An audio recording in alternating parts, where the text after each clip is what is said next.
मित्रांनो, सबबी टाळाटाळ या सवयीवर मात करा, उत्पादकता व कार्यक्षमता सुधारा आणि आर्थिक अर्थपूर्ण गोष्टी साध्य करा. प्रोडक्टिव्हिटीवर लिहिल्या गेलेली एक अप्रतिम पुस्तक म्हणजे आजची काम आजच करा, do it today by Darius Foroux. या पुस्तकाचा सारांश आपण मराठीमध्ये पाहणार आहोत. तर सारांशाचे मी 2 ते 3 भाग बनवलेले आहेत.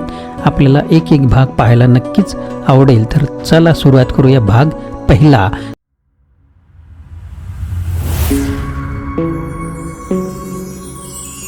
नमस्कार मित्रांनो, माझे नाव आनंद आहे आणि मराठी आनंद यूट्यूब चॅनलमध्ये आपणा सर्वांचे स्वागत आहे. सबबी टाळाटाळ या सवयीवर जर मात करायची असेल, आपली उत्पादकता व कार्यक्षमता सुधारायची असेल आणि अधिक अर्थपूर्ण गोष्टी जर साध्य करायच्या असतील तर यावर हे पुस्तक अप्रतिम असं लिहिलं गेलेलं आहे.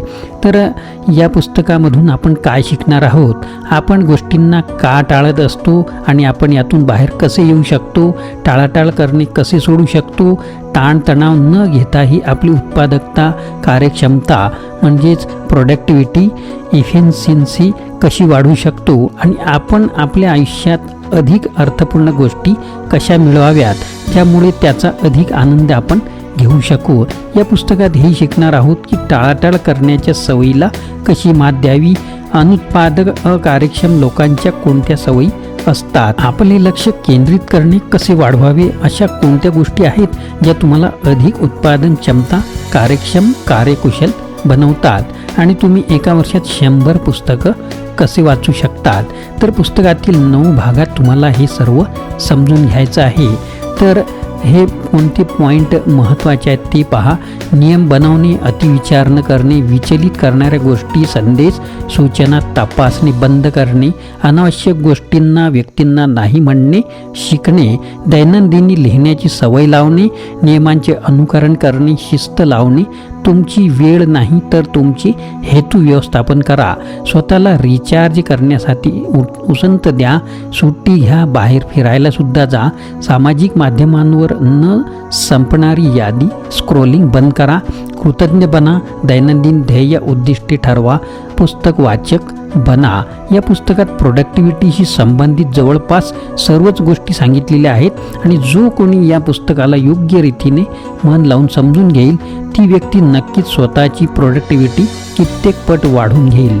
एकदा सुरू केलेले काम पूर्ण करण्यासाठी, संपवण्यासाठी संघर्ष करावाच लागतो.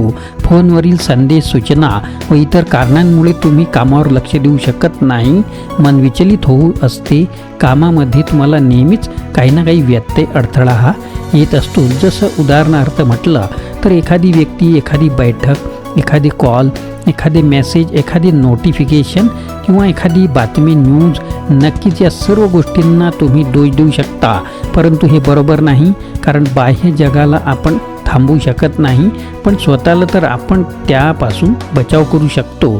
तुमच्या परवानगीशिवाय त्या गोष्टी तुम्हाला त्रास देऊ शकत नाहीत, अस्थिर करू शकत नाहीत.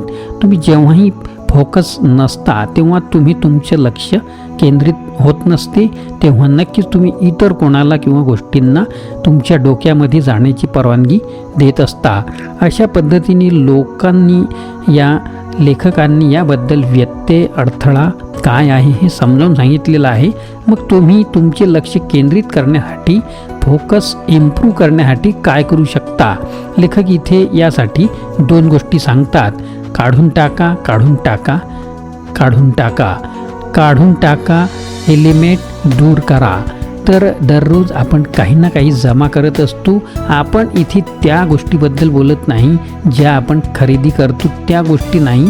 तर आता इथे काढून टाकणे म्हणजे आपण खरेदी केलेल्या गोष्टी काढून टाकणे नाही, तर कल्पना. आपण दररोज खूप साऱ्या आयडिया, संकल्पना, विचार, सल्ले, सूचना, गोष्टी यांना सामोरे जात असतो. त्यापैकी आपण काही आत्मसात करतो, अंगीकृत करतो, स्वीकारतो, मान्य करतो, संमती देतो, कबूल करतो, विश्वास करतो, आपलं बनवून घेतो.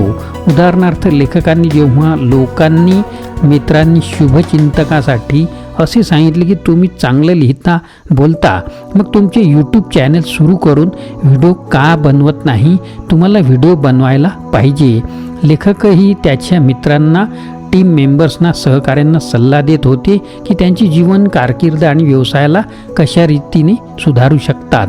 ही गोष्ट आपण सर्वच करत असतो आणि यात काही वाईटसुद्धा नाही आहे. समस्या तेव्हाच होती जेव्हा आपण लोकांकडून मिळणाऱ्या इनपुट म्हणजे सल्ले सूचना कल्पना यांना फिल्टर करत नाही, चाळणी गाळणी लावत नाही. जेव्हा लेखकांना लोकांनी जेव्हा असं म्हटलं की त्यांना यूट्यूब व्हिडिओ बनवायला पाहिजे, तर त्यांनी त्यांच्या मनात विचार केला की मला व्हिडिओ बनवायला पाहिजे. त्यांचा सल्ला ऐकून लेखकांनी व्हिडिओ बनवले आणि त्यांना अपलोड देखील केलं. त्यांना चांगली सकारात्मक प्रतिक्रिया मिळाली आणि व्हिडिओसुद्धा चांगले होते. परंतु यात एकच अडचण होती. व्हिडिओ बनवण्यासाठी लेखकांना खूप वेळ आणि लक्ष द्यावा लागत होता. त्यामुळेच ते त्यांच्या मूळ कामावर म्हणजेच लिहिण्यावर आणि पॉडकास्ट बनविण्यावर लक्ष केंद्रित करू शकत नव्हते. आणि हीच ती नेमकी गोष्ट होती जी लेखकांना करायची मुळातून इच्छा होती. व्हिडिओमुळे त्यांना फोकस आणि त्यांचे काम दोन्हीमध्ये त्यांना त्रास सहन करावा लागला. मग त्यांनी स्वतःशीच एक प्रश्न विचारला की कोणती गोष्ट मला काढून टाकायला पाहिजे की ज्यामुळे माझे जीवन सोपे होईल आणि लक्ष केंद्रित करणे सहज होईल. या बाबतीत त्यांनी यूट्यूबवर लक्ष केंद्रित करणं बंद केलं. एलिमिनेशन म्हणजेच काढून टाकणे हे एक महत्त्वाचे धोरण की स्ट्रॅटेजी आहे, आवश्यक कौशल्य आहे ज्याला लेखक त्यांच्या आयुष्यातील विविध पैलू व क्षेत्रात वापरतात.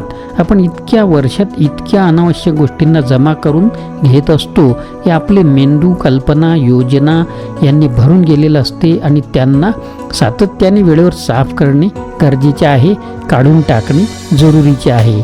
जर तुम्हालाही लक्ष केंद्रित करण्यात अडथळे येत आहेत तर ह्या स्ट्रॅटेजीला नक्कीच उपयोग करून बघा. आपल्या आयुष्याला इतकं साधं बनवून घ्या की तुमच्यासाठी जीवन जगणे खूप सोपं होऊन जाईल. अगोदरच्या यशाचा विचार करणे.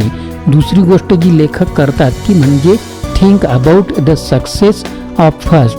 अगोदरच्या यशाचा विचार करणे. मागे मिळवलेले यश आणि आनंदाचे क्षण याबद्दल विचार केल्याने आपल्या शरीरामध्ये सेरोटोनिन या हार्मोनचे प्रमाण वाढते. आपल्या पेशी तयार करणारे सेरोटोनिन एक रासायनिक मज्जातंतू आहे. सेरोटोनिन नैराश्य कमी करण्यामध्ये, मूड स्थिर करण्यासाठी, झोपेला नियंत्रित करण्यात आणि चित्त काळजी यांना कमी करण्यास मदत करते. सेरोटोनिनने आपल्या सामान्य आरोग्याच्या दृष्टीने खूप मोठी भूमिका बजावलेली आहे. या हार्मोनमुळे नियमन होते म्हणजेच लगेच मिळणाऱ्या अल्पावधीच्या समाधानासाठी पुढील दीर्घकालीन फायद्यासाठी सुद्धा हा जबाबदार असतो. यासाठी सेरोटोनिन आपल्या फोकस लक्ष केंद्रित करण्यासाठी खूप महत्त्वाचा आहे. जेव्हा तुम्ही सेरोटोनिनची गतिविधी तुमची कमी होते तेव्हा त्यामुळे दीर्घ काळात लक्ष केंद्रित न होण्याची समस्या वर येऊ शकते. तेव्हा तुम्ही तुमचे लक्ष केंद्रित करू शकत नसाल किंवा फोकस हरवून बसता तेव्हा तुमच्या शरीरामध्ये सेरोटोनिनचे प्रमाण कमी झाल्याची दाट शक्यता असते. यासाठी तुम्हाला अल्पकालीन मजेसाठी, आनंदासाठी जसे की बाहेर फिरायला जाणे, दारू सिगारेट पिणे, व्यसन करणे, बाजारात खरेदी करणे किंवा TV बघण्यात स्वैर आनंद मिळत असेल तर तुमच्या सेरोटोनिन रसायनाची गतिविधी वाढायला पाहिजे. अभ्यासात असे आढळून आले आहे की ह्याच गोष्टी तुम्ही शारीरिक व्यायामाने सुद्धा मिळू शकता.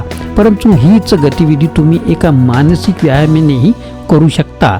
तुम्हाला फक्त एक काम करायचं आहे की तुमच्या भूतकाळातील सकारात्मक भावनांना आठवायचं आहे. जेव्हा सेरोटोनिनचा स्तर शरीरात वाढतो तर तेव्हा तुमचा फोकससुद्धा वर जातो, लक्ष केंद्रित करण्यास सोपे होते आणि हीच ती महत्त्वाची गोष्ट आहे जी तुम्हाला पाहिजे, ती म्हणजे फोकस. मित्रांनो, आपल्याला व्हिडिओ आवडल्यास लाईक करा, शेअर करा, सबस्क्राईब करा.